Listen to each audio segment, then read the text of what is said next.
Listen, do you want to know a business secret? Do you promise not to tell? It's called listening. And actually, it's not a secret.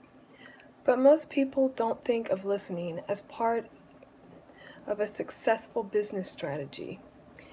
This presentation examines the importance of listening and being listened to, techniques to improve listening, and how to present information in a way that will be listened to. Listening is important on both sides of an interaction. If one person listens and the other person does not, the person who did listen is not going to respect the person who did not listen, and will probably stop listening to what they have to say.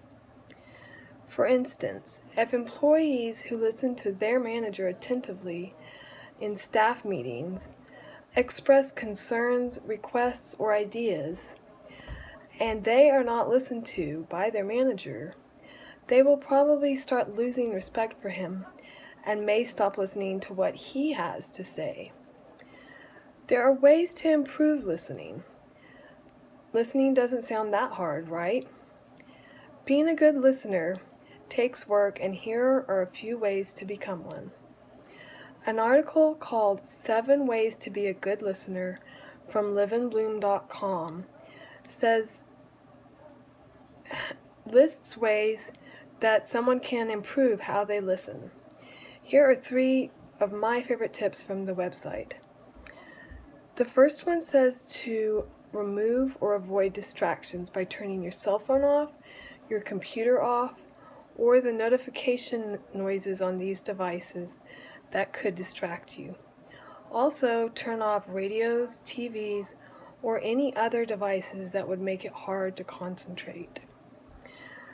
The second tip I liked was don't interrupt or change the subject. Let the person speaking finish what they have to say before you ask questions or give a response. The third tip is to think before responding. Think about what the person has said before you respond, and respond in a way that shows you were listening to what they said.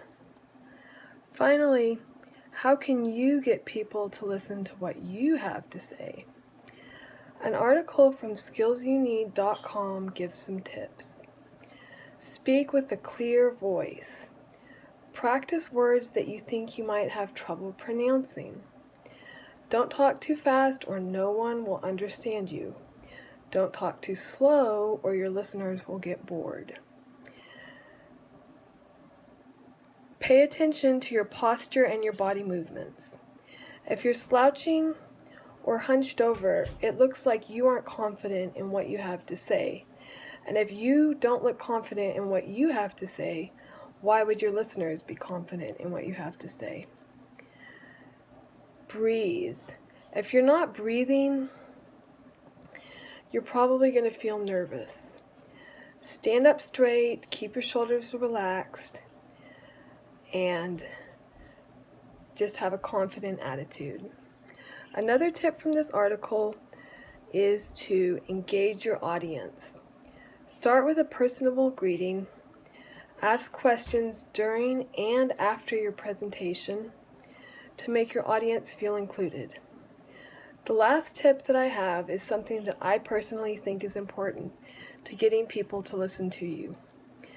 Be concise. Keep it short. Don't go on and on with unnecessary information. If people know that you're going to be wordy, they're going to automatically tune you out. So just give the necessary information to the situation, and people will appreciate that. Listening is at the core of any successful business.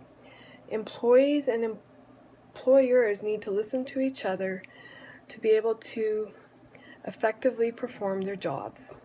Showing that you are a good listener earns you respect and means that you will be listened to in return. So, listen.